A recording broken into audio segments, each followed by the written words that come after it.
अस्सलाम वालेकुम। मैं इमरान अली।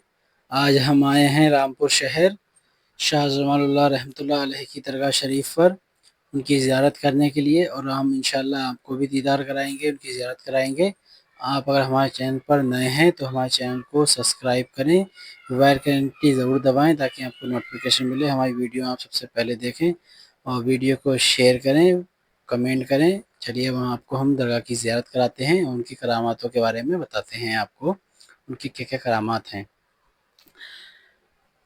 शाही जामा मस्जिद के इमाम ने सोचा कि आज तो 29 तारीख है और अभी तक कोई हाफिज़ कुरान नहीं मिला है।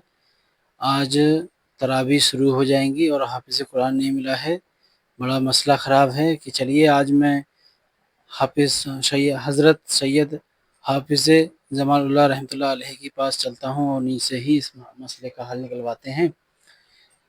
आप हाफिज़ जमालुल्लाह रहमतुल्लाह अलैह के पास आए, आपके पास आए तो आपसे उन्होंने इमाम साहब बोले कि हज़रत आज 29 तारीख हो गई, चाँद निकल आया, तो तरावी कैसे होंगी, लोग तरावी के लिए आएंगे। हज़रत ने सुना और हज़रत ने कोई जवाब नहीं दिया। फिर से उन्होंने ये बात दोहराई कि हज़रत कुछ तो मसला निकालिए, हल निकालिए इस बात का कि तरावियाँ कैसे होंगी, कोई हाफिज़ कुरान नहीं मिला। हाफिज़ जमालुल्लाह रहमतुल्लाह अलैह ने आपने फरमाया कि जाओ तरावी नहीं होगी, जाओ अपना काम करो जाकर। इस तरह से जवाब दिया।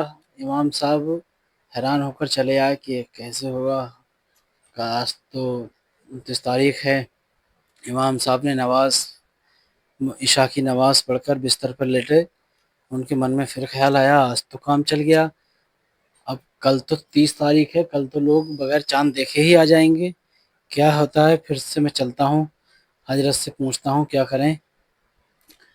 हजरत के पास फिर से आए, आपने सुना, कहा कि जाओ सो जा, जाके मौलाना जा सो जा, इसी तरह से कहा आपने। इमाम साहब बड़ा परेशान, इमाम साहब पैरों में गिर गए कि हजरत कुछ तो करिए, इस बार की तरावियाँ कैसे होंगी, कल तो लोग बगैर कहे ही आ जाएंगे, 30 तारीख है तो चाँद नहीं देखेंगे, तरावियाँ कैसे होंगी। बोले जाओ सो जाओ जाके, सुबह फजर की नमाज के बाद मस्जिद से निकलना, जो भी शख्स तुम्हें पहले दिखे उसे लेकर मेरे पास आना। इमाम साहब गए कि अब कैसे क्या होगा, अब मैं क्या लाऊंगा, क्या होगा। इमाम साहब गए, उन्होंने फजर की नमाज़ पढ़ी, उसके बाद सबसे जल्दी से निकले मस्जिद के बाहर। देखा इधर उधर, एक पंडित जी जा रहे थे। पंडित जी को आवाज़ दी कि पंडित जी बात सुनो, कि ये मुझे और कोई तो दिखा नहीं, पंडित जी दिखे हैं, पंडित जी को ही ले जाता हूँ। बोले क्या बात बताइए इमाम साहब, कैसे आवाज़ दी। उन्होंने कहा कि आपको जमालुल्लाह रहमतुल्लाह अलैह ने बुलाया है, हजरत ने आपको, चलो। बोले मुझसे क्या काम, मैं तो उन्हें कभी देखा नहीं। बोले नाम सुना है मैंने उनका, चलिए आज बातचीत भी हो जाएगी। आप गए, कहा ये पंडित जी आ गए, बोले हाँ आ गया।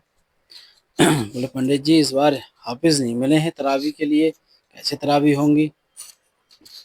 अच्छा, बोले हाँ पढ़ा दो तरावियाँ।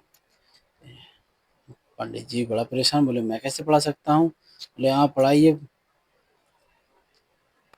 बोले मैं पंडित और हिंदू, मैं कैसे पढ़ा दूंगा, मुझे तो आता ही नहीं। बोले आइए आप बैठिए मेरे पास बुलाया। बोले पंडित जी इस तरह से ज़ुबान चूसिए जिस तरह से एक बच्चा अपनी माँ का दूध पीता है। पंडित जी ने चूसना शुरू किया, हिफ्स कर लिया। बोले पंडित जी कितने पारे हुए हैं, बोले 10 हुए हैं। बोले जल्दी चूसो, पसीना फटा जा रहा है। इस तरीके से पंडित जी ने हिफ्स किया और हाफिज़ कुरान बनाया। पंडित जी ने तरावियाँ पूरी पढ़ाई, उस बार की तरावी पंडित जी ने ही पूरी की। ये हाफिज़ जमालुल्लाह रहमतुल्लाह अलैह की करामात है, एक पंडित को हाफिज़ कुरान बनाया। आप हमारे चैनल पर हैं, नए हैं तो हमारे चैनल को सब्सक्राइब करें, वीडियो को लाइक करें, शेयर करें। और हाफिज़ जमालुल्लाह रहमतुल्लाह अलैह रोज़ाना 2 कुरान शरीफ पूरे किया करते थे, ये उनकी करामात है। अस्सलाम।